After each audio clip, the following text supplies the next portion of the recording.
ఏదైతే పని చేస్తున్నామో ఆ పనే మనకు స్ఫూర్తినివ్వాలి. నలుగురిని కొడితే హీరో అయిపోతావా? ఏంట్రా నీ పవరు? నలుగురిని కొడితే హీరో అయిపోతావా? అంటే జనసేన పార్టీకి మీరు రాస్తున్నారు, రైటింగ్స్ అవి రాసిస్తున్నారు అన్న టాక్. అవన్నీ ఎట్లా వస్తాయో వస్తుంటాయండి ఇవన్నీ. నేను రాయటండి జనసేన పార్టీకి స్క్రిప్ట్ ఫాలో అవ్వాల్సిన అవసరం ఉంది. ఆయనకి తెలియకపోతే కదా నేను రాయటం ఏంటి? అసలు నాకు పాలిటిక్స్ తెలియదు. పాలిటిక్స్ గురించి సున్నా నాకు తెలిసింది, ఏమీ తెలియదు నాకు పాలిటిక్స్ గురించి. సో నేను రాసింది ఫాలో అయితే చాలా విచిత్రంగా ఉంటుంది అది. నేను ప్రతి సినిమా రాసేటప్పుడు ఒకటే అనుకుంటాను, నేను రాస్తుంది డైలాగ్ కాదు, నా తలరాత నేను రాసుకుంటున్నాను.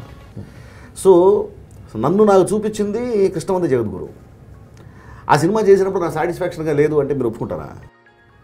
అసలు ఆ సినిమానే రాస్తాను అని చెప్పేసి నేను ఎప్పుడూ ఊహించలేదు. రాసే అదృష్టం నాకు కలిగింది. ఇప్పుడు మళ్ళీ ఆయనది నెక్స్ట్ ప్రాజెక్ట్ ఉయ్యాలవాడ నరసింహారెడ్డి. నేను రాసే ప్రతి డైలాగులో ఆత్రేయ గారు కనిపిస్తారు.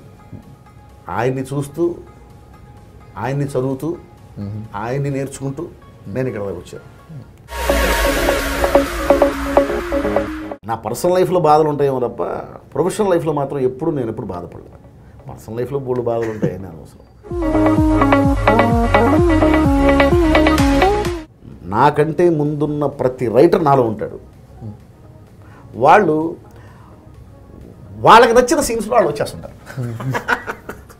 కొంతమంది బ్యాంకాక్ వెళ్తారు రాయడానికి, కొంతమంది ఇతర ప్లేసెస్కి వెళ్తారు. మీరంటే మీ స్టేజ్ ఆఫ్ అంటే ఎలా ఉన్నప్పుడు మీరు రాస్తారు మీ స్టేట్ ఆఫ్ మైండ్? నేను సీరియల్ రాసి వచ్చానండి, సీరియల్ రైటర్ నేను. రోజుకి 30 సీన్స్ కూడా రాయాల్సిన సందర్భాలు ఉంటాయి. డబల్ కెమెరా పెట్టేస్తారు. ఆ కెమెరాకి 15 సీన్లు, ఈ కెమెరాకి 15 సీన్లు ఇవ్వాలంటారు.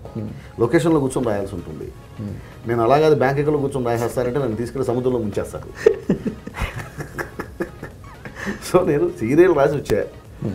సో నేను ఎక్కడ కూర్చోబెట్టా రాయగలను. నేను మా మురికాలో పక్కన కూర్చొని కూడా రాసిన సందర్భాలు ఉన్నాయి. రాయగలను ఏంటి, ఆల్రెడీ రాశాను. సో నాకు అదేం లేదు, ఎనీ టైం నేను రాస్తాను.